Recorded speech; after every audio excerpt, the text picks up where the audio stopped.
Hello, my name is Primkulov Shohrobek, and my topic is deepfake. 10 years ago, the word fake would normally be associated with plastic surgery or cheap DVDs, but as the world moved more and more online and anyone in any way can create and publish a story or image, we often must ask, is this fake? In this episode, we'll take an interesting look at the rise of deepfake. Here's the kind of technology that could potentially save hundreds of thousands of dollars but also has some real world consequences. Let's dive in. There used to be a popular saying, the camera had never lies. However, even before Photoshop, this statement was put into question. The video, however, remains sacred. If you have someone on a video, then you have the perfect backup for any idea or an action that you want to attribute to that person. But this all about to change thanks to rise of deepfakes. So what are the deepfakes?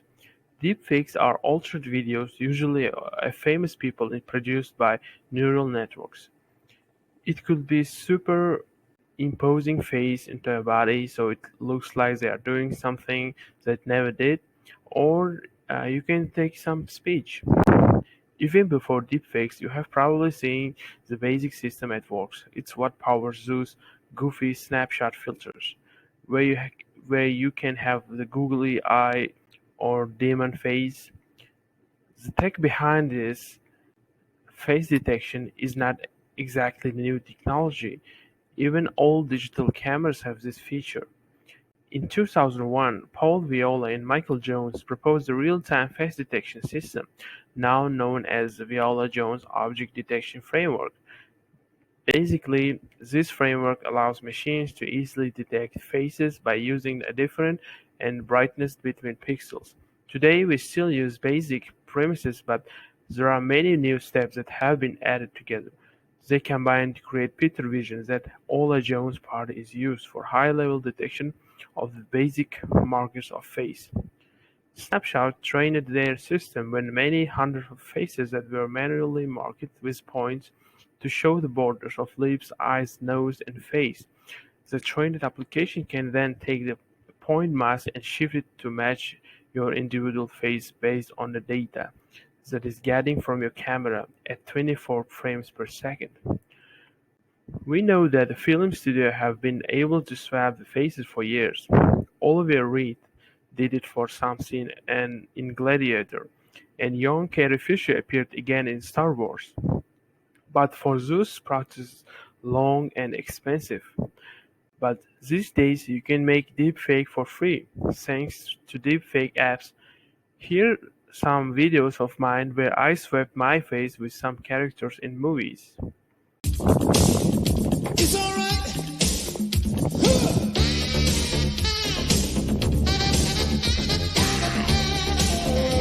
My name is Maximus Decimus Meridius, commander of the armies of the North, general of the Felix Legions, loyal servant to the true Emperor Marcus Aurelius, father to a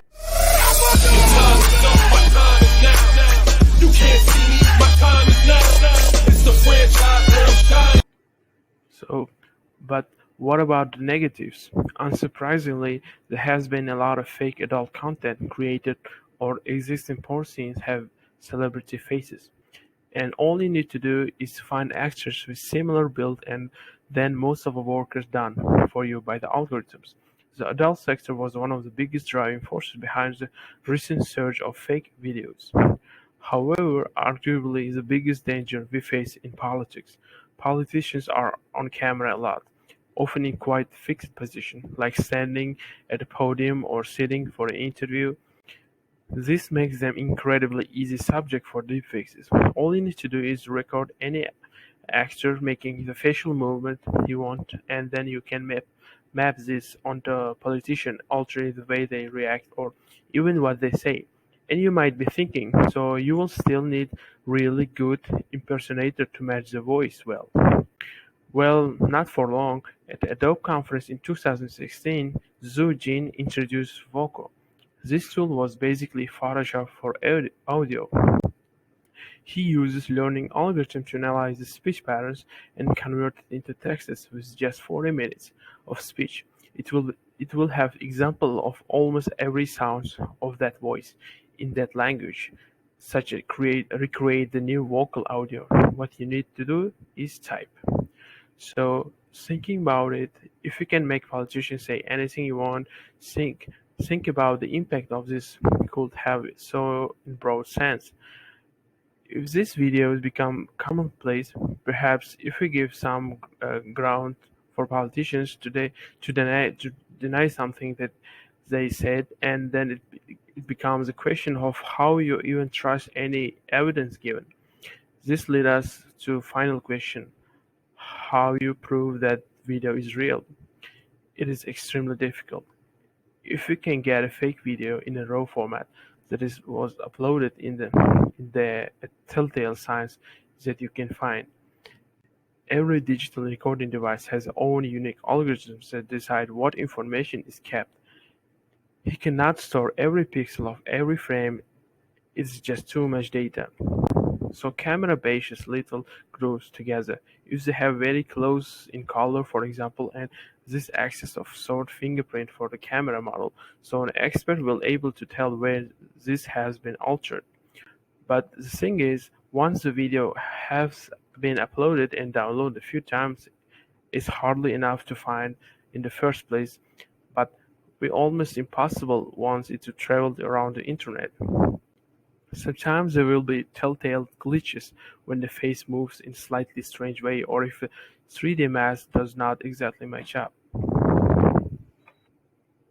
with movement of a head, but software will keep getting better, making mistakes harder to find. So, is there any hope? Or yes, there are a couple of things that may save us in the future. For example, we can rely on AI to fight AI. That is an AI that's specifically being built to detect fakes. Let's walk through this idea. If an AI given training set of fake and real videos and is told which one is fake, which one is real, perhaps after enough training you will be able to tell fake videos with better accuracy than we can. Yet another solution could be verified videos stored in the blockchain so they cannot be altered, and also we know that they are real when they are taken from particular block in a blockchain. So that kind of where we stand right now. With great power comes great responsibility, and deepfakes has highly positive sides, but as you can see, there are negative sides as well. So, guys, what's your thoughts about deepfakes?